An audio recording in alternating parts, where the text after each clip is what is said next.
Today, this video is revealing a freight scam that's costing truckers thousands and putting lives at risk. Well, it really is something that's not talked about enough. Till now, that is. Question: do you guys believe that the current hiring practices that exist in the industry adequately ensure that driver competency and safety is first and foremost? We're going to discuss that by two stories in the news recently. We're going to discuss the gaps on how we can actually make trucking great again. There's a story that demonstrates the need for better practices in how we vet our drivers, both as individuals and as independent contractors. So I'm going to ask you, where do we draw the line? That and more coming up on today's Truckin' Frontlines. From Truckin City Central Command, you are on the front lines. Truckin' News. The semi-truck driver accused of causing that deadly crash on Highway 285 this week, now under arrest. Cutting edge opinion. And we will make trucking great again. Built for truckers. You should be hauling that freight based on what works for you. By truckers. Remember, get them done. Featuring. I think trucking is a very good career. If it ain't broke, don't fix it. Majority of the blame is the companies. And we don't do it just for us and our families. We do it for you guys. Hosted by the El Rushbo of Truckin' News, Boss Man. Greetings, truck lovers, truth seekers, and all who are part of this wonderful industry. From deep inside the collaborative think tank for advanced trucking journalism, I bring you Truckin' Frontlines. I am your commander-in-chief in the United States of Trucking, and I'm bringing you the show with what I call the second voice. Yep, you are the second voice of trucking. If you're new here, I'm Boss Man. I'm a trucker by day, and I'm creative communicator by night. That's what I call myself. I'm bringing you stories from the left and from the right, and I raise the bar on ways in which we can make trucking great again. I do this by virtue of news stories. We see them all the time. We're out there, we live it, we work it, we dream it. We are trying our best to make trucking what it should be for us, for others, and for everyone around us. And for some time now, I've noticed that there's a wide opinion about people thinking that we're losing money every single day because of shady brokers, backdoor deals, and double brokering scams that never went away. Yeah, they're supposed to be illegal, and there's not really supposed to be a right way of doing double brokering, but you know what? There's so many loopholes. Really, they get away with it anyway. So while they get rich off the backs of hardworking drivers like you and me, the industry turns a blind eye, leaving you to deal with the fallout. There's a dangerous loophole out there that brokers are using to dodge accountability, and I want to highlight one of those tonight. I want to give you real examples of how major companies like both Amazon and FedEx have been caught up in this, and have really put a bad image on this industry. So tonight I want to highlight the first of two stories. February 11th, 2021. Fort Worth, Texas. Ice-covered roads. Everybody heard about the pileup that happened down on I-35. Over 130 vehicles in a catastrophic pileup. 6 lives lost total, dozens injured. And smack in the middle of this disaster, a truck that had really no business being on the road that day. A truck that was actually double brokered in the hands of an undertrained and unprepared driver.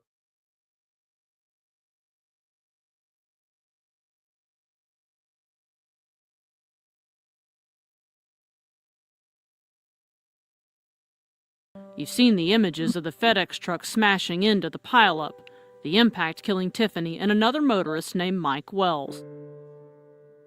Well, good morning to you. It's February 11th, 2021. These roads have been pre-treated. Just after 6 a.m. There is still a concern, though, for that morning commute. Black ice covered the roadways. There's a pileup in the toll lanes of Interstate 35 involving more than 130 cars and trucks. Tiffany and Mike Wells' cars had rear-ended the vehicles in front of them. We saw all these vehicles and we saw the FedEx truck hanging over the edge. Dashcam video from inside the truck carrying the FedEx shipment showed the driver increasing his speed up the incline to 66 miles an hour. A minute later, the truck crashed first into Jared's car and then into Wells's. This was the aftermath. There's Jared's car and Mike Wells' truck underneath the semi. Now take a look at that, folks. Okay. That right there is not just wreckage. Okay. That's not just a tragic accident. That's what happens when brokers play hot potato with your freight. When the guy that's actually driving that truck with that load is 3 steps removed from the contract that put him there.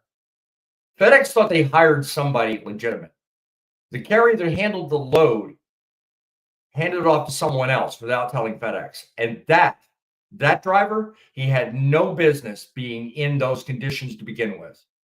Then as you continue reading or listening to the rest of this clip, I want you to remember something, okay? When you're dealing with high stakes brokers like what we're talking about here, you're dealing with people that should know better to actually contract with people that have the ability to vet, trained, and responsible people like you and me. We're out here every day. We see it all the time. We look around truck stops. We see people that just have no clue on how to do their job. 3 days ago, I watched somebody take over an hour and a half back into a dock door with actually no clue on how to manipulate that trailer. That was simply just trying to get into a dock door. Thankfully, they had no one around them, and they had plenty of willing and able people to help them. But that's just but an example. And this right here, what you're seeing right here to the right of me, is the most tragic side of that. But what you haven't heard is the story of that FedEx truck and how its driver wasn't authorized to drive for FedEx. FedEx was not watching who's coming in and out of their own gates. And when you have that happen, you end up with motor carriers that are unsafe, and you end up with drivers that are unsafe. Let's talk about that FedEx truck that was in the toll lane that morning. A broker hired a company named UnAuthorized to transport the FedEx shipment from Troutdale, Oregon to its facility in Fort Worth. The broker's contract with UnAuthorized strictly prohibited hiring another carrier to transport the cargo. Correct. Okay. Instead, testimony shows UnAuthorized hired a hidden carrier called Simon Express to move the shipment. Months earlier, federal regulators sent a letter to Simon Express saying, our records show significant noncompliance in the area of unsafe driving. This driver had had a wreck just 2 months before this in the ice. The driver testified that he did not receive hands-on winter weather training. In depositions, FedEx supervisors testified how St. Lot was able to pick up the shipment. We're not reviewing the driver's license, and we're not reviewing the DOT number. The only thing we have is a reference number. Has FedEx indicated that they've changed anything? Nothing's been changed. St. Lot testified that he no longer drives 18-wheelers. Man, how about that? Just that fast. He had the accident. He had the problem. He had the tragedy. And now he's not even in the industry anymore. But I think what really is stark in this, and I think what really moves me to make you guys aware of this very tragic story, is the simple fact that no one knew what was going on until the moment the bumper hit the bumper.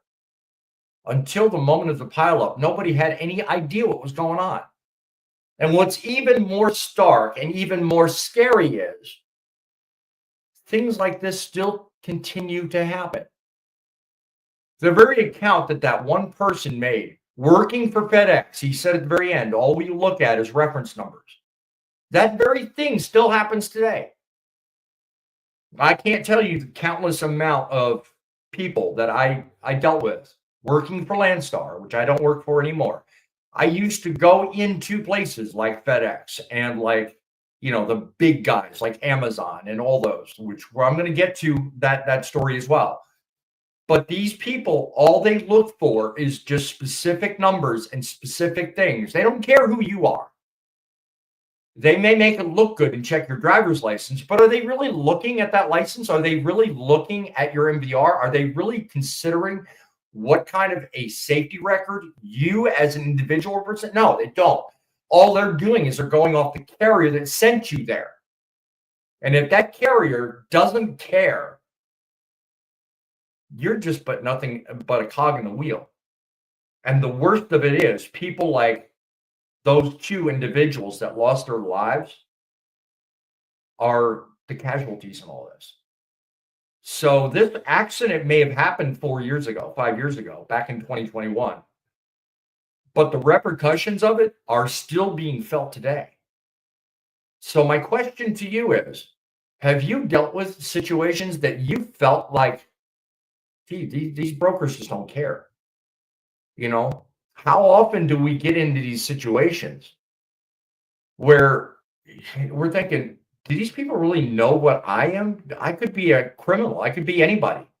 Call this number, 860-785-3547. Tell me, do you feel safe out there? Do you feel like you're actually being looked after or vetted properly? If you're a driver, if you're an owner-operator.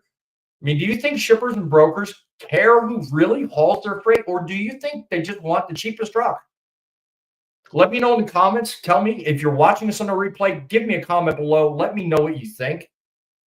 Because you know what? This problem isn't as simple as everybody likes to paint it. Everybody says today, oh, well, there's no double brokering.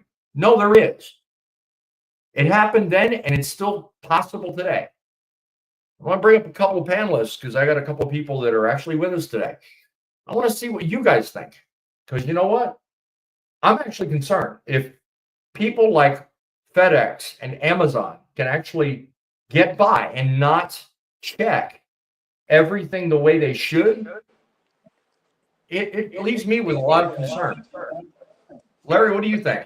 You worked for a company that, dealt with a lot of the same freight I currently deal with, which is refrigerated freight. So I'm sure you dealt with a lot of the bigger guys. Did they really take the time to see who you were and what you were capable of, or did they just process you like you were a number? Pretty much just a person in a seat. Yeah. You think it how do you get to know someone in 2 days? Do you think it fell more back on the carrier that you worked for, or do you think that, it was just, you were just a number? Just a number. Yeah. No. That's really a shame when you think about it. That's anything. That's all these big mega carriers do anymore is just to fill a seat. They don't care who's behind the wheel of it. Right. To me, it's not just about one accident. This is about a system that allows this to happen. Think about it. A system where brokers rake in profits while truckers get hung out to dry. A system where companies say, not my problem, which is exactly what FedEx did in lieu of this. The investigation figured things out, and we've now seen what the result is. But the system was what it was leading up to it. And that to me is a breakdown. That to me says, well, the few times I was with Landstar, I went into a FedEx facility and I had specific instructions from the broker. And I was led to believe that if I didn't represent myself right, or say the right broker name, or do the right thing when I walked through their front gate, I wasn't getting a load. I was actually kind of unnerved. And I don't remember, honestly, if that was after 2021. So I can't say whether one had something to do with the other. But, I'm sitting here thinking, and this, by the way, this isn't just the story from back in 2021. This is something that's up. It's linked down below. Look under the description. You'll see the link for the story. It's recent. They're talking about it now. And, this isn't the only time it's happened. I mean, because honestly, I'm going to cover a story in just a minute where it's happened in other detail in a worse way. But I mean, think about it. I mean, if you can just walk into any place like an Amazon or a FedEx and just present them a certain number and walk out, doesn't that make you kind of wonder about the freight you're being asked to haul? I mean, how many times do you leave their facility with quote high value freight, and do they really know where you're going? Do they really know what you're doing? I mean, I know Thumper, you do a lot of grain and cattle, so you really can't think much. But think about it. The same thing could happen with the cattle you haul. It does. And claim to be anybody and really get away with bloody murder. It happens a lot. Yeah. It really does. Yeah. I mean, you sit here and think, like, good example. We hire on owner operators. They got to run under their own authority, but they pull our trailers. So, that's a little different. I mean, technically, if you sit and think about it, the way we do it, we're double brokering too, but they're leased onto us. So there's that little loophole around that. But there are companies out there, I'm not going to say names, that do sit there and say, oh, I have 10 trucks ready to go. And in all reality, they only own 2. And then they turn around and call like my company or somebody else's company. And, they take a percentage out of it, just like, and that's double brokering in the cattle world. But in the respect of what you're talking about, though, there is a working relationship that's already going on there. There is something where you're familiar with the people you're doing business with. Yes and no, okay, but let's not confuse double brokering with what you're describing, okay? Because there is a third-party brokering system out there in place, and that's legit, and that works. C.H. Robinson does it all the time. Yeah, but there is what I do. We're under a contract for a company, but there are load boards for the cattle industry and the grain industry. So double brokering does happen. Right. Yeah. But what I do, it doesn't really fall under that because it was like you just explained. But there is load boards, spot market loads out there where they are double brokeraged. Yeah. There are, and it happens all the time. Like I said earlier, C.H. Robinson does it all the time, and all the major brokerage houses technically do it because you, as a carrier, 9 times out of 10, unless you have, like you right now, Thumper and Larry, both of you guys have direct customers. I even have direct customers and people I haul for. And every so often, I have to go out on the spot market, find a load. And I don't do it just by simply wishing it in place. I've got to find a broker that has that load. That technically, when you think about it, is a 3PL situation because a shipper contacts a broker. Okay, a broker posts a load, and then you, as a trucker, you have to find it. You have to get it. You have to agree to haul it. So you're that first position. You are that first person. Now, instead of giving it to you directly, that broker then turns around and sells it to someone else. That's where the double brokering is. But where you and I were just talking a minute ago, that's different because we're actually dealing with somebody mainly responsible for freight. They've got no hands on the truck. They've got no hands on the freight. They're the middleman. And that happens all the time. It's just when the extra people get involved, that's when it becomes hinky.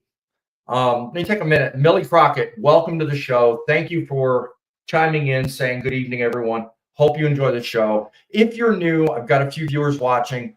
Take a minute, comment down below. Let me know if you've been exposed to something you thought was a little fishy. We want to hear from you, especially if it deals with FedEx or Amazon, because those are the 2 stories we're dealing with tonight. If you haven't already, take a moment, subscribe. Definitely take a moment and look at these 4 nice people here. They are great in their respective fields and experience. Give them a like and follow as well. So at the end of the day, what we want to make sure of is at the end of the day, what goes on between the shipper asking to transport the freight and the actual driver, person in the seat. there's a modicum of safety, some vetting going on, because I don't think there's enough of that. Just based on that video I just showed, I don't think there's enough. I really don't. Well, that's kind of what I was just gonna say too. I mean, you in that story, kind of what I got out of it is, yes, they're not paying attention who's doing what. It's the double brokeraging, but in my eyes, the whole main part of that story was there was a guy. Granted, yes, Texas doesn't really get a whole lot of bad weather like we do. I mean, that's just that. But I'm from up in the northern states here, but that's besides the point. Is the point that I got from the story is he didn't have training for winter driving, and now he's no longer in the industry. And he could have been a hell of a freaking driver too. I don't know, or he could have been new. I don't know. But the point is we lost somebody in the industry because he ended up taking not one but 2 lives, and now he doesn't even want to look at a truck. There's something wrong there. I mean, the training. I've said it many times. I've said it many times. That was where I was going to go. Yeah, training is another thing, and that's what I'm going to highlight on my next story. Because training, even in this story with FedEx, 16 months in the industry, and the man had never taken any courses or any training whatsoever of how to drive in winter weather. He had no idea how to look for signs of black ice, how to look for signs of slippery conditions, how to slow it down. Man speeding up on an incline when he shouldn't have even been doing half that speed. He should have been doing a lot slower. So obviously all the signs were there. He knew he was in hot water. He knew it. He had to have known. That had to have been why he left the industry to begin with. He knew he was inadequately trained. How many people out there do you think, Poet, you're a good person to ask this question. How many people out there do you think are inadequately trained to deal with the kind of weather you especially deal with up there commonly every single day? If you were to put a number on. I mean, there's got to be a huge 90%. Yeah, and that's scary. Yeah. So what are some of the things you might have noticed watching that video? Did you notice anything that would have kind of set you off immediately, coming from somebody living up there? Yeah, it reminds me of the bus crash between a guy that had a week's worth of training and got sent out with a B train into Saskatchewan and killed 16 young hockey players. Yeah. Yeah, I remember that story. You told me about that one. I was disheartened to hear that. He had no business being out there. Now, if I may, coming back to the brokering thing, there's a company back east called ET Transport. Very familiar. Somehow or other,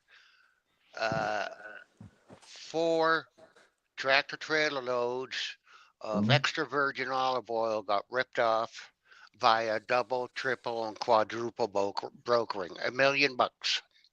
Wow. That's and a lot. that's just in the last 2 weeks. Yeah. That's a lot. That is very, very, very unfortunate. It's a high dollar load, right?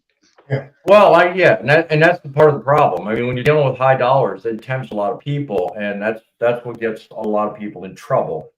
Let me focus on one thing for just a second here. How do people keep getting away with this? Well, my friends, welcome to the world of plausible deniability. Okay, part of what the first story I'm talking about and what this next story I'm going to start talking about. And I don't have any visuals on the second story, but it goes perfectly in question as, okay, there's a loophole involved, and the loophole basically comes down to how brokers assign loads, and they cover this overcapacity that they're talking about by using third-party carriers. Okay, it's what I talked about earlier.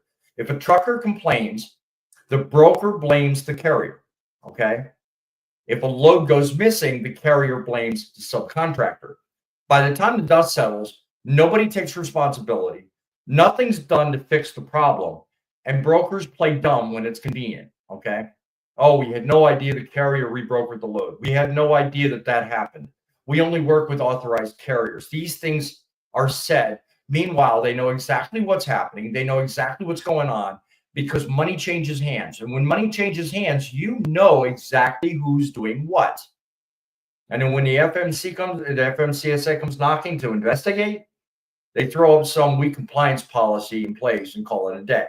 And then when they really get, the fit hits the shan, as it were, they close up shop and leave, just like the companies in that B-roll video did. They decided, well, they couldn't handle it. So guess what? They're no longer business. And that's what happens.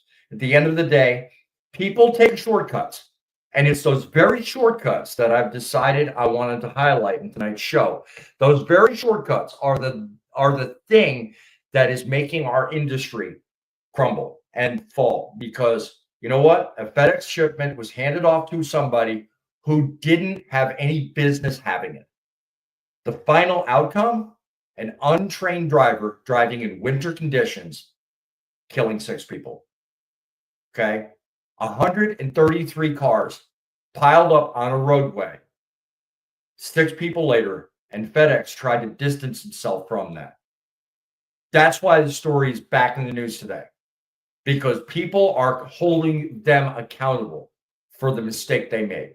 The mistake was they let anybody and everybody through their gate. The mistake was they didn't care who was hauling their load. They just wanted it hauled for as least possible amount, and they didn't care about the results.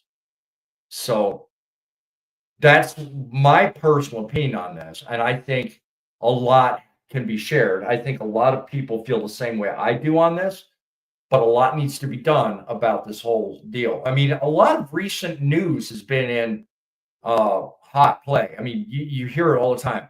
Broker transparency. Okay. A lot of people have got a lot of negative things to say about it, but I actually think where there's smoke, there's fire. Okay. Broker transparency to me is not necessarily just a thing to get drivers more money. I think it's a thing to actually expose very things like what we're talking about right now. If there's more transparency at play, not just money, but with people seeing who's actually in control of the freight, don't you think that'll go a long way to solving some of these issues? Thumper, what do you think? Yeah, I mean, but then again, if midlife is watching, more regulations. No one's saying anything about more regulations, because the regulations talk about already in place. If we have all these rules and everything else and they don't, how is that fair? Exactly. It's another. So yes, I'm kind of picking on him because of the regulation stuff. But if you sit and think about it, they should have regulations like we do too. But then again, you sit there and think about it as a business aspect, because I'm a business owner and I kind of think about everything. People got to make money too. I mean, and if one person can move the freight better than the other person, and this person's got the load, yeah, that's where the double brokering comes in. But there needs to be a stipulation where, like they got to do background checks. They got to look at the MC numbers and they got to look at this stuff instead of some. Okay, I'm not going to go down that road because it's going to end really bad when we're alive. But I do want to point out one thing real quick. Sure. Right. You see that lazy dog back there? He's laying on the catwalk just snoozing. Oh, yeah. He's got the life. He's content. He's really content. Yes. I'm even going to give him the benefit of full screen. Look at that. Yeah, there you go. There he is. Right back there. Just right on the catwalk, sleeping away. That is the comfort. Yep. Yeah. We've got us callers. I'm going to put the caller up in just a minute. So just give me a minute, Griff. We got us a comfort zone back there behind you. So he's loving life right now. Yep. So let me fix my mic so we can talk to our caller. Caller, welcome to the show. Glad you could make the occasion. So what say you about this whole FedEx debacle?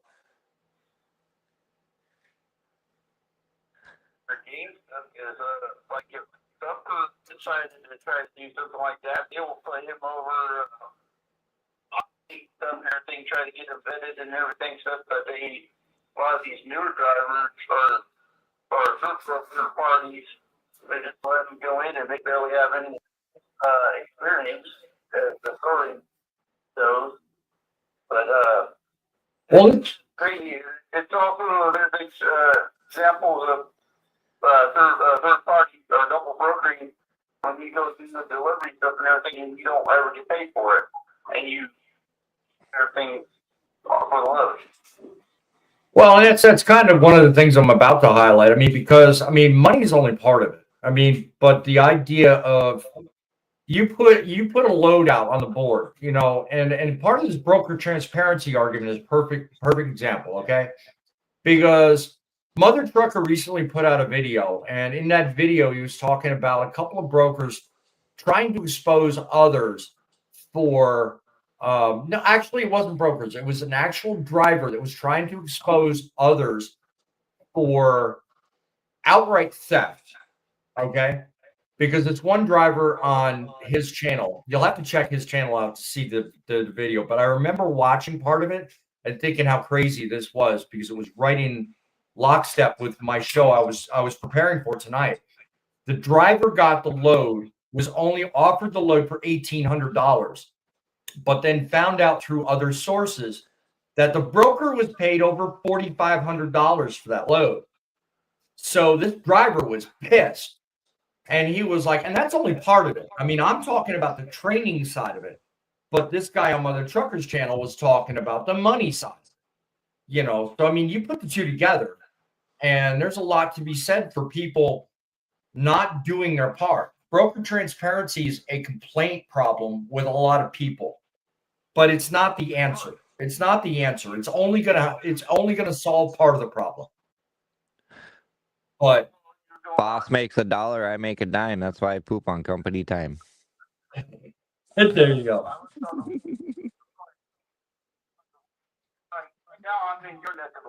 Right. Right.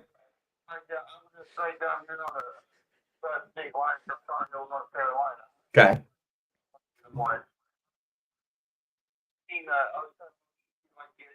Going back to the Midwest, and I seen one time going to Nebraska. I can't remember what it was. Mile for 1,500 miles. $1.20? $1.20 a mile. No way. Boss man, I just want to say something real. It's really hard to hear Griff. Oh, you can hardly hear him? We can hardly hear him. Okay.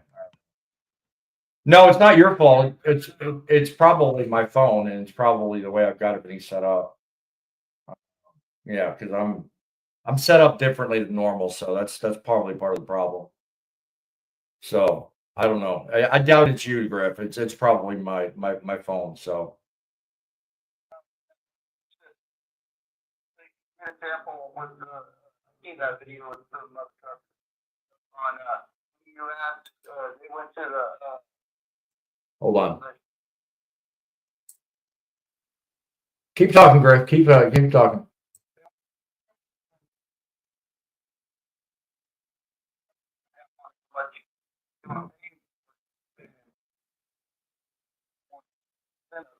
Yeah. Yeah.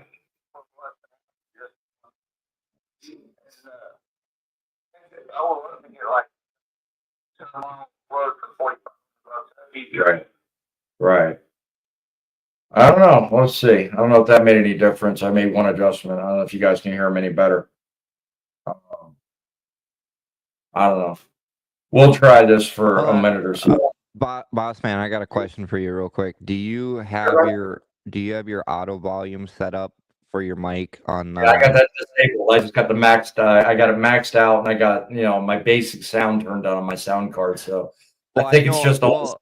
Well, I was gonna say on the StreamYard app, you could go in there and it does automatic. Yeah, if you shut that off, you could actually probably. Okay. Yeah. Just a question.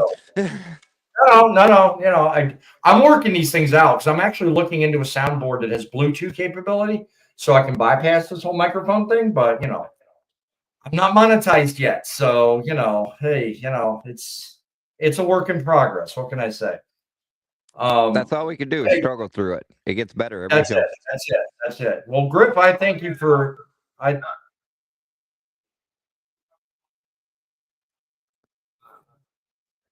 Hey, you burst my bubble. I was going to make that mention of that before the end of the show, but thank you. I appreciate What that. do you say?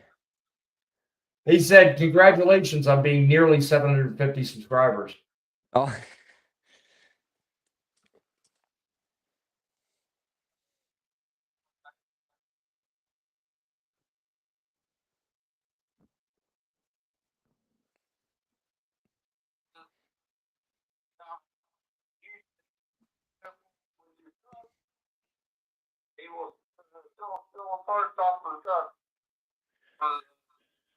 I'll tell you in a minute. Okay, yeah. I'm gonna have to tell them myself because apparently the audio is not very forgiving in letting them hear you. So I think it has something to do with the network because I'm getting an unstable network on my cell phone. So I'll let them know what you just told me, Griff, and I will make note and give you credit for it. So yeah, it's definitely something people need to know about. So I will definitely tell them that.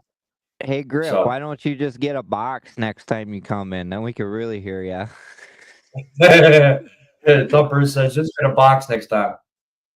Yeah, you can click the StreamYard link, my friend. There's nothing wrong with that, seeing as how you're such a frequent caller. Yep. It should be like a credit card, frequent flyers rewards.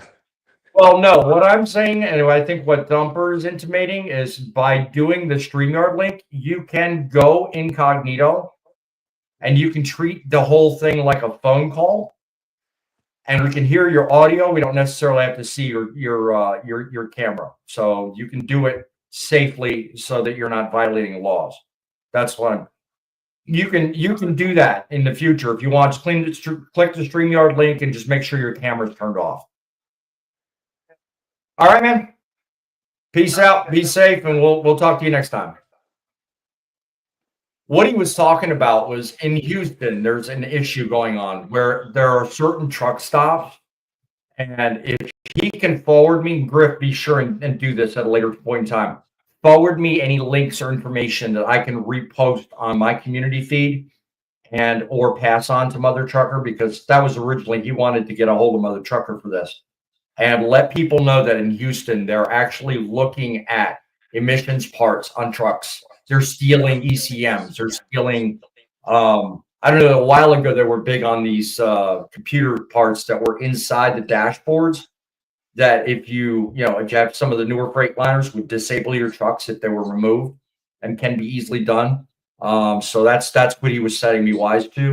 So if you're down that way, be mindful and watch your six. Definitely be careful down there. You want to know why they're doing that? Why is that? Because actually those computer chips, those ones that are like that, they have a lot of gold in them. And right now, gold is sky high. Yeah, good point. Yeah. So yeah, they're looking for the precious metal, obviously. So yeah, that's a good thing. Good thing to bear in mind anyway. Look, one more thing I wanted to be a little bit wise to. I wanted to let you guys know is out there is on Amazon. There is something with Amazon called the delivery service provider. Okay. An Amazon delivery driver hired through a third-party contractor was involved in a fatal accident. As you can see here, a lady was taken away from us at the age of 79. This Amazon driver didn't really own up to his problem, and he continued deliveries after hitting this person and was later found at a later time with not only damage to the vehicle, but narcotics as well. Okay. Amazon, when they were questioned, we don't control the hiring process. Okay. Brokers, big corporations, and shady middlemen all use the same excuse. We're not responsible. Let me tell you what's going on here. What happens is some of these companies in question actually go the route of going through smaller companies that don't care who they hire. They don't vet you. They don't look at your MVR. They don't look at your work history. They don't look at anything about you. They just put you in the truck and they say, do the job. They don't take the time to take care that everyone that works for them is upright and forthright and doing the job they should be doing. And that's part of another story also linked in the description below the show today. You need to be aware of because it does go on and it's part of the same problem we're talking about in the first story. Okay. Everybody's wondering why this industry looks so lousy. Now you know why. You see two examples, two things that are happening on a routine basis that no one's doing anything about. FMCSA claims they're looking into it. They claim they're putting laws in place. And okay, who wants more regulations? Why don't we just do the right job to start with? Amen. I hear an amen in the house. Amazon DSP. The risks are just way too great. These people need to take more time, do more vetting, and do the job right to begin with. Anybody disagree with that? Let me know. Well, what about you, Larry? You kind of had some multiple experiences other than hurricane. I mean, you've been in the industry a while. I mean, what have you got to say? Speak up, boy. Why is Amazon not taking responsibility for it when it's their truck or trailer that they're pulling? Glad you asked that question.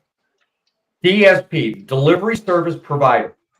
Okay, that is a key title I've heard a lot about. Okay, what that means is Amazon has no direct contact with the individual who goes through the gate and picks up their load. Reason? Because aside from the broker that assigns whatever driver is going to get their load, there's a separate person involved. Okay, the company that does the providing the driver actually hires out with another company.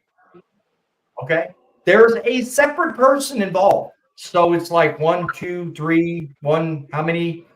It's confusing, okay? But because the Amazon, the big company, Amazon, uses something called a delivery service provider, they can wash their hands of any liability. They don't know Jack. They don't know Jill. They don't know Jack. They don't know squat. They don't know Fred. That too. They don't know nothing. They can't be involved in that. But the people that are involved in the accident, they're the ones that, when it happens, go out of business. Oh, and guess what happens?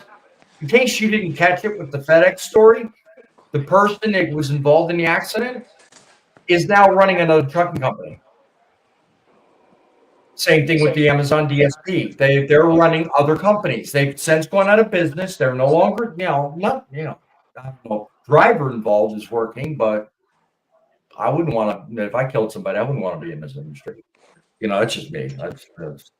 Hey, opinions are what they are. But that's how they get away with it. They claim they claim no responsibility because there's somebody else involved in it. That's how they do it. So that answers your question.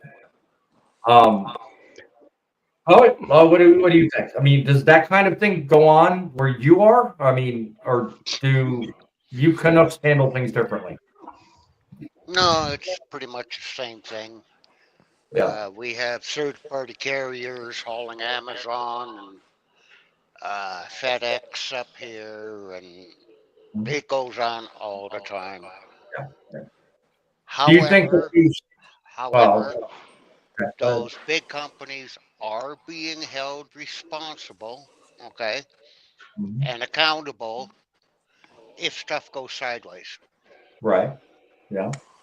I mean, how can you not? Okay, I could be Joe Blow coming out with a 50-year-old tractor pulling an Amazon trailer. I go into ditch. Yeah. Okay.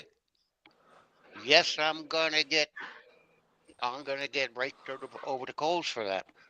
But so will Amazon, because what they will do is they will take that trailer, forget about offloading all the packages. They will go through it with a fine-tooth comb. Yeah. Millie's loving it. I take offense to that 50-year-old tractor statement. 50-year-old tractor. A 50-year-old tractor will run better Oh, I know I that. was just going to say, yeah. Mine's a 96. It's almost 30 years old. Okay, Yeah. so it's not quite 50, is it? No, but the point is, hi, Grumpy. But the point Yes, is, welcome to the show, my friend. Glad you the can make point is you can't blame it on the equipment. You got to blame it on the operator who doesn't take care of the equipment. And Grumpy, my condolences to you and your family, my friend. That's a horrible thing to do. Granted, Thumper, and I'm not saying that I want to get away from being held accountable, okay? But most companies up here, they want a truck that's no more than 5 years old. Okay? No, So in Canada, you can't drive anything pre-emission. Simple as that. that's not true. That's not true. Not true at all. OTR, yes, your logging stuff, you get away with it. Nope, you're wrong. Let's hear the facts, guys. I'm bowing out because I want to hear you two talk about it. Poet here on my left. I have many friends that are from Canada. Let alone, I have family from Canada who are truck drivers. And they had to sell all their old trucks because they are OTR. Okay. Because their trucks did not meet emission laws. I don't know the Canadian laws, but I've heard they're worse than California. Actually, no. No, I disagree.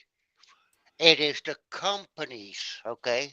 Hey, if you're watching, you come back in. You came in and ducked out, so yeah, come on back. It is the companies that decide what your truck you bring in.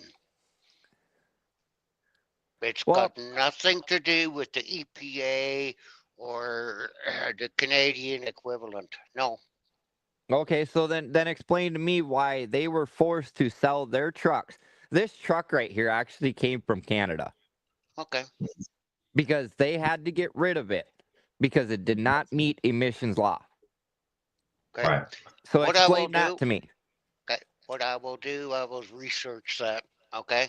After the show, I will start to research that. I mean, if you give me a few minutes, I could probably get somebody in here that could explain it a hell of a lot better than I can. Okay. Well, I got about another 10 minutes of the show, so you got plenty of time, Thumper. Actually, you know what? Let's plan that for another show so I can make sure he's available. All right. There you go. That sounds like a great future show. Put in the comments if you'd like to know more. I'd like to know more myself. I think this is a very challenging argument. I tried arguing with him, and he actually put me in my place, and I don't know everything. Yep. I will admit that, but he put me in my place the other night because we were just discussing this stuff. Yep. There you go. I will look it up chapter and verse if I can find it in the federal regulations. Yep. There you go. I want to welcome one of our latest and greatest to the show. Fate is in the house. Boom. Welcome to you, Fate. I'm glad you joined us tonight. Hey. Good evening. Good evening. How are you all? We are life great. So what triggered you tonight, my friend? Amazon. Amazon. Okay. Amazon has every right, yes, as a company to say, we are not a trucking company. We are going to hire an outside entity to take care of all of that. Just like every business in here, you're either an LLC, you're incorporated, you're a partnership. Why do you do those things? To separate yourself from legal issues. That's why you do it. For you, it's not. The question is, to what degree do you take your ability to do your job? I mean, because it's one thing to understand and agree with everything you just said. I agree 100%. But it's another entirely, as a company, to not care about the people you hire. Amazon's not. What happened here with Amazon, especially? Nope, I think he lost service. I don't know if it was him or me because I've got choppy service. That's part of the problem I had with the call. Yeah, part of the problem with the call is my service. So this is on my end. So I apologize, guys. Go ahead, Faith. Say again what you were going to say. Amazon's not hiring them. No, they're not. The third party carrier. Amazon doesn't have any. Like, this sucks to say. Right. Because you want to hold people accountable for incidents like this. And you want to, the reality is, I mean, I can't speak for Canada. I can speak here in America. Like, we're always attacking the big corporations. It's always the big corporations' faults. When in reality, like, the corporation did their due diligence by saying, yeah, we know nothing about trucking. We shouldn't hire truck drivers. We're going to hire an outside entity that specializes in this to hire these people. Now, I'm gonna kind of play off you, Fate, because I totally agree with you. It is. It's not the big thing. It's like me fucking plastering. Sorry. It's me plastering my name on the side of trailers because I own the trailers, and I put everything on a load board, and whoever on the load board takes the job and they screw up, it's going to fall back on me because my name's on the trailer. Do you know how many trailers are running down the road that are advertisement billboards? Yeah. Literally. That's all it is. It's free advertisement. That's all it is. It's an advertisement. It doesn't show ownership. On the side of my cattle pot, I'm going to put Trucking City Media, and we'll see how far that gets. Yeah, thanks. I don't know enough of my own advertising, right? I mean, come on, yeah. No, and by the way, I want to thank Thomas Barb, who is one of my audience members. If you're watching this on the replay, great job on the shirt. Thank you for that, by the way. Think about it, though. I mean, shouldn't companies be held to the same standards as the big corporations? If you're going to hire people, do your diligence to vet these people so that you know when they get behind the wheel of your trucks or haul your trailers, you know it's going to make it there safely. And you're not going to be killing 300-400 people in the process. You know, Lord knows. I mean, 133 people crashing could have been avoided if the dude actually had some training. And wait a minute. Time out. The driver didn't cause 133 car pileup. All the inexperienced drivers caused that. Now he caused a major accident that took lives. That is his accountability. The video you showed earlier, he was not driving in the right conditions. That is a lack of training, but you can't blame him for the car pileup. No, he I can't. crashed into cars that were already. Like, the news story is what it is. All I'm saying is, if you have the right training and you have the right perspective on how to do your job, you're a lot less likely to be involved in that stuff. And that's the purpose of the question is, shouldn't we take more accountability to that instead of just putting anybody behind the wheel? In all defense, the appropriate amount of training shouldn't have been on the road. In those conditions, in that state, I have 25 years of experience driving. That could have been me. You know what I mean? Like, it most certainly could have been me. I was just in some weather out in Pennsylvania that I had to pull off the interstate. The training is just don't drive like that. That's the real training. In the FMCA, they tell you you got to use your best discrepancy. I can't freaking talk for some reason. On weather driving. After the night before. We forgive you. Yeah, I mean we've had this discussion before with the weather driving and stuff. I mean, and if the FMCA eyes, they want you to drive when it's sunny and 75 degrees and it's no wind, no nothing. They want you to drive perfectly. Yeah, you can't always do that. I mean, but you don't drive beyond your conditions. I've heard it said before. you stay ahead of your truck. You don't drive behind your truck. The moment you drive behind your truck, you're done. You're good in the ditch. So, you know, in a cab over, you're ahead of your truck, but in a hood, you know, in a truck that's got a hood, not like a hood, but you know, a hood, you're 5 to 10 feet away. I'm sure there's somebody in this audience that will contest. You know, I'm sure you brought that up just to get him fired up. Who? He's on your cab over, Larry. Well, with a cab over, you're the first one at the accident. Exactly. What's wrong with that? Yeah, right? No, I was going to agree with everything Fate was saying about that driver because I've been wanting to say it for a minute now, but he took it away from me. Sorry. Boss man, I mean, you behind. everyone's blaming that truck driver for the accident. But if he wouldn't have got in that accident, there wouldn't have been no story there. He'd still be doing the same stuff he's doing now. True. Come on. And the thing with these bigger trucking companies, they don't care who drives the truck. And a lot of company drivers are scared to drive, are being told, "Oh, you got to go now. This load has to get delivered." Oh, you must be talking about that video that circulated, got millions of views a long time ago with that one guy sitting in a driver's seat bitching because he wanted to stay asleep and not drive. And yeah, well, no. Just on what you want. Right, you are.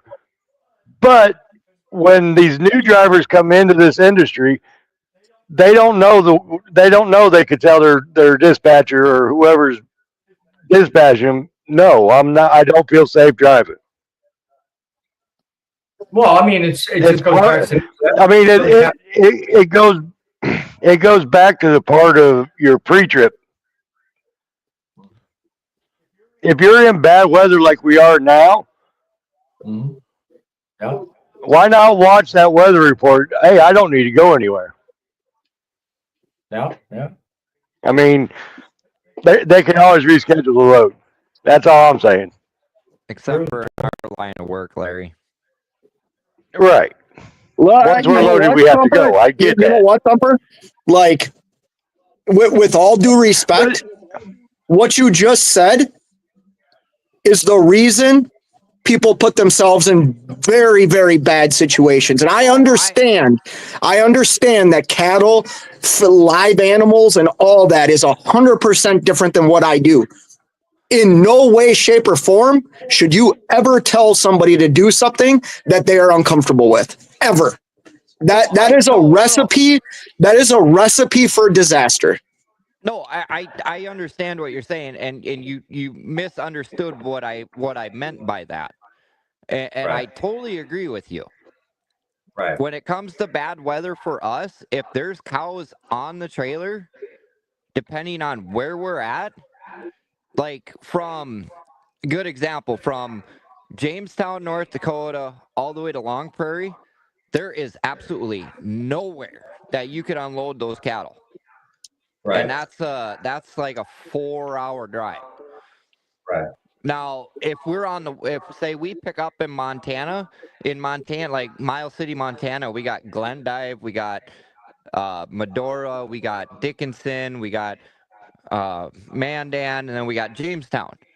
And I've done it before where it was the middle of a blizzard, and I actually got to Mandan. I called the people that we haul for. I said, I'm done. I go, I'm white knuckling. I couldn't see the drop visor on my truck, and my drop visor's right up against my windshield. And I said, probably couldn't even see the hood. Yeah, you couldn't see. But and I called them. I said, no, I'm not driving in this stuff. I went over to Mandan. I unloaded my cattle. I pulled out of the chute, and I slept for 6 hours, and then I loaded up. And granted, I was late for my dock time, but I made it there safely.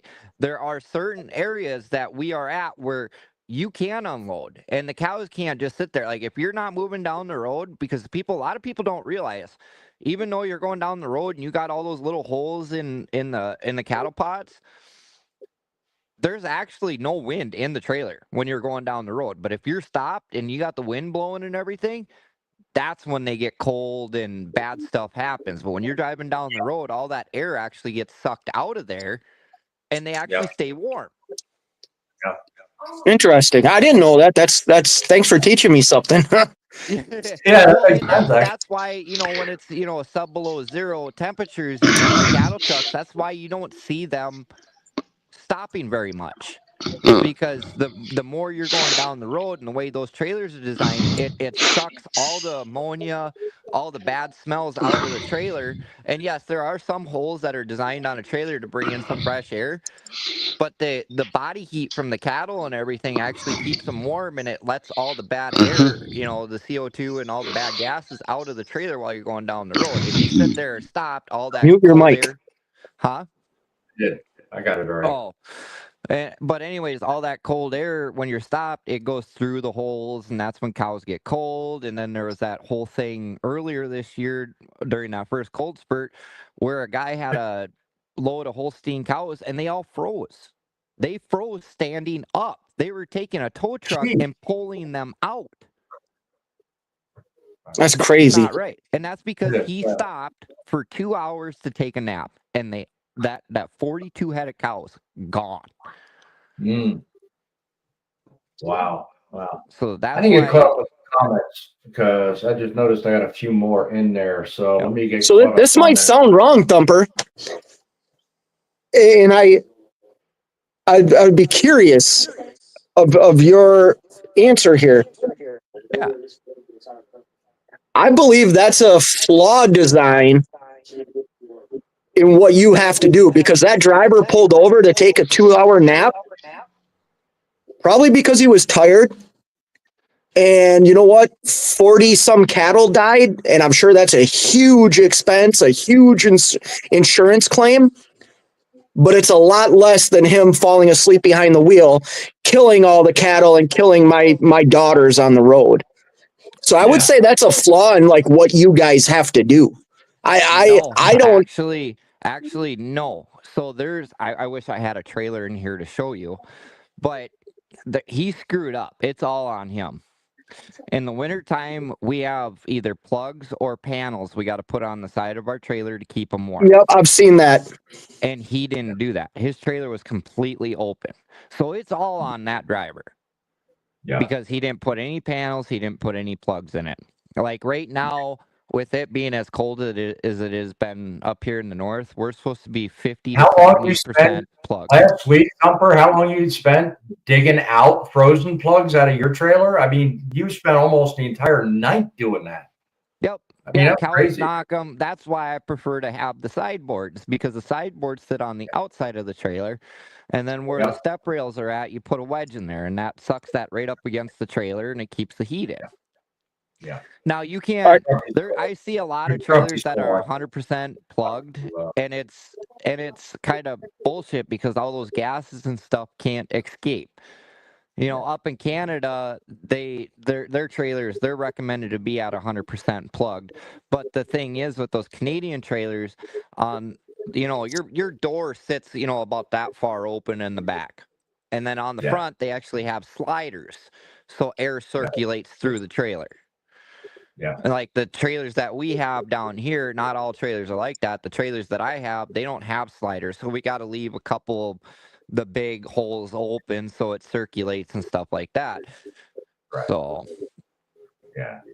Not trying to take over your show about cattle talk. No, you're good. You're good. I mean, that's what this show is, man. We talk, you know, we talk my stuff. We all talk your stuff. Hey, boss man. Or you guys. Boss man Larry's been trying to say something for a while. Go ahead, man. I had him muted because, unfortunately, Larry and Thumper are both in the same place.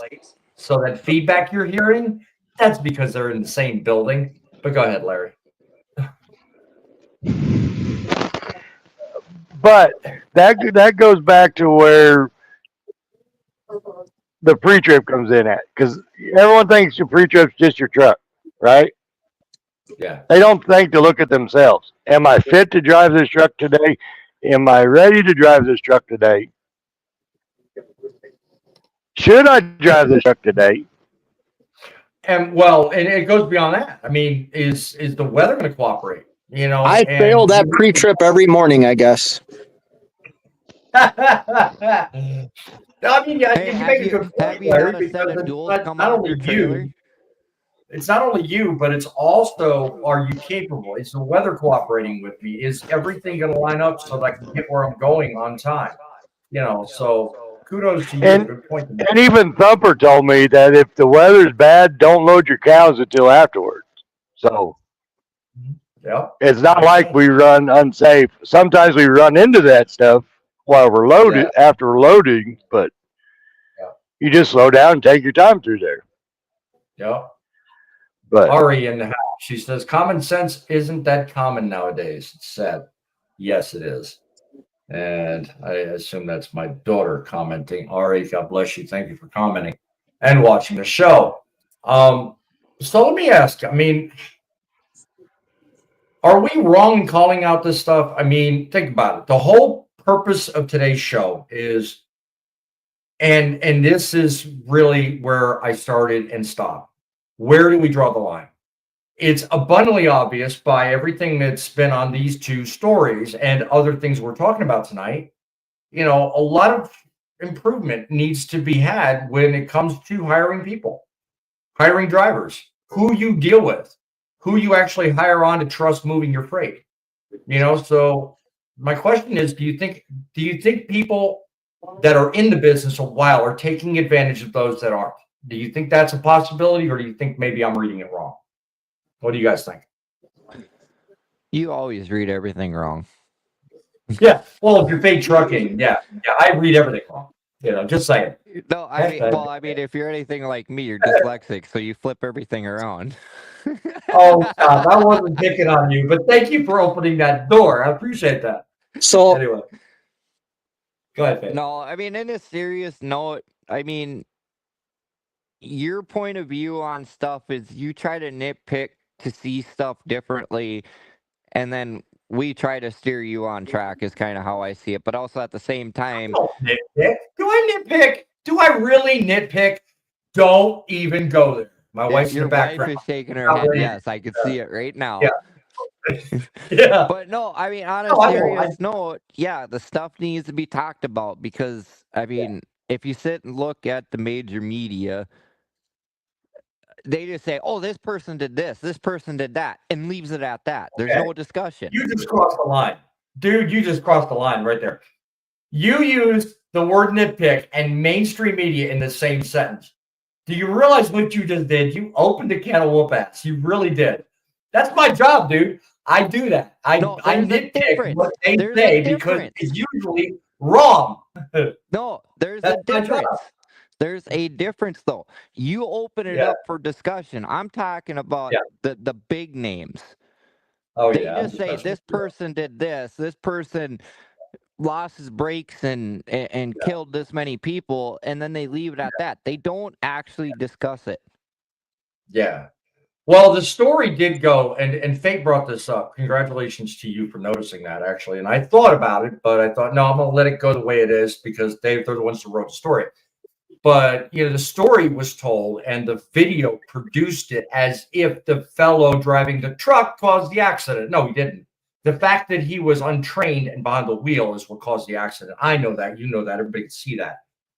Because there was clearly already 6 cars in the roadway as he was approaching.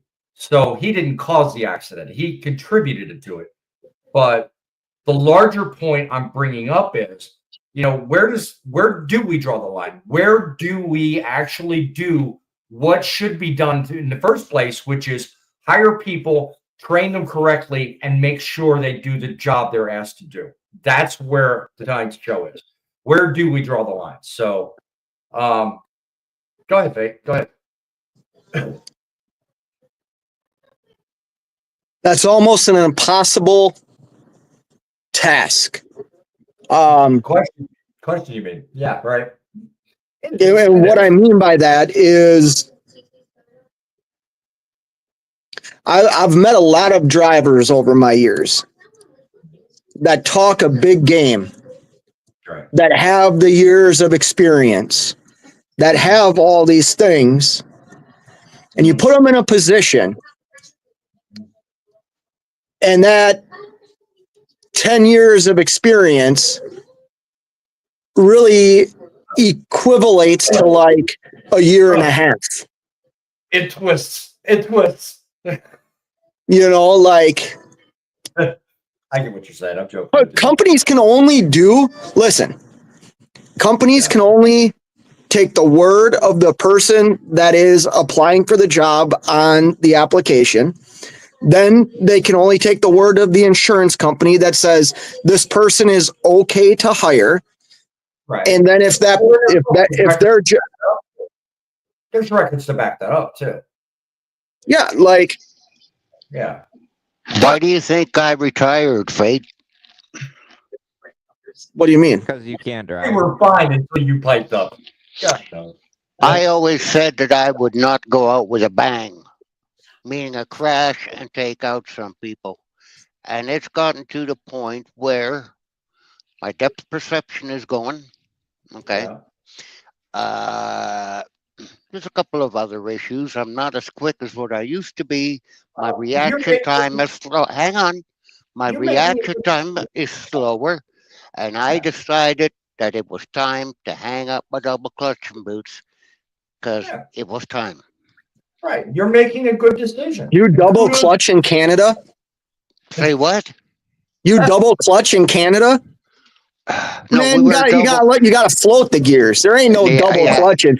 You stay north. That's okay. You go ahead and stay north. I don't double clutch, but I don't use an automatic either. Wait, he uses the clutch at all? Don't bust on it until you've actually done it, brother. Come on now, stop. Automatics ain't that bad. Anyway. I just think. Listen, it comes down to training, and that does come down to the companies. But like I said, I have met people that can talk a very good game, and they gain my trust on the ability that they can do what they say they can do. And then when they get into the belly of the beast, it's easy to see. It's very easy to see. It is. It is very easy to see when you hire fakes, and that's unfortunately something we've got to get better at, I think. And I'm gonna run now, though, guys. You all have a good night. Have a good one. Hey, fake. Thanks for joining us. I'm glad you be safe, my friend. I appreciate that. So I'm sorry, I walked away for a second when you were saying you're double clutching. So it's double clutching. You're the one. You make my legs so much fun. I didn't say I was double clutching. Okay. Yeah. I said they're called double clutching boots, just like your air slide belt buckle and your chain drive wallet. Yeah, you said the word, my friend. You did the damage. So yeah, well, what? I don't care. You don't care. Nope, I don't. You care. wonder why you wonder why you're retiring. Come on now. I'm busting on you. You know that. Hey, you can bust on me all you want. Like I told you before, I don't care. What's a show without picking on the friendly locomotive? Exactly. Mm-hmm. Well, guys,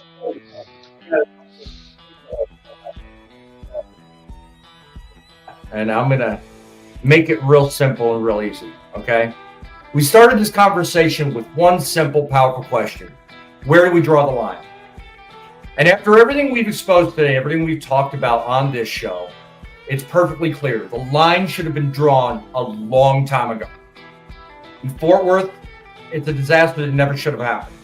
Yet it did because brokers played games and people weren't well enough trained. And where Amazon's concerned, it's another example of a company washing its hands while somebody else got into the fire. And yet, the industry shrugs. Brokers keep moving freight.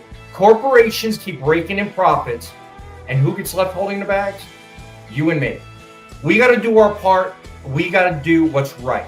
So I ask you again, where do we draw the line? Do we do it with brokers that continue to just go rinse and repeat? Or do we as truckers say enough is enough? We need to start demanding real change. Thumper, what say you, my friend? I mean, that's just it. Where do you say enough is enough? And, I mean, you're the captain of your ship. You do what you need to do.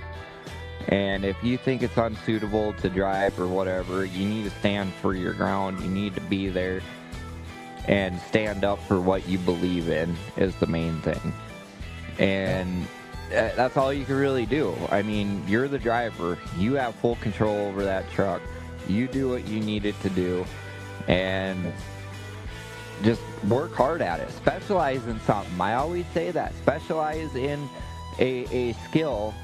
And then once you master that skill, move on to another thing in trucking. You know, I grain and cattle. That's what I know. I don't know general freight. I don't know tankers, but that is something eventually I will conquer. So specialize in a skill. Do what you need to do. God bless everybody. EMTs, firefighters, military, and hopefully here in the future stuff starts looking up good for us, and trucking will become great again. Respect one another. That's the only way we're going to do it. Help each other out. And we don't do it just for us and our families. We do it for you guys. Amen to that. Gotta love that. Fact is, truckers, we have the power, more than we realize. But we don't use it. We stop hauling for bad brokers and refuse to accept loads that smell like a scam. We call out the bad ones, and we start taking back control. Because it's our industry, and we take its time and we take it back. It's not the end of the road when you help a friend. It's the beginning of a journey that can never end. It's the trucks that make the deliveries, but it's you that make the difference. Look for us next week. We have another Frontline show you really will benefit from. Till then, remember, keep it real, keep the faith.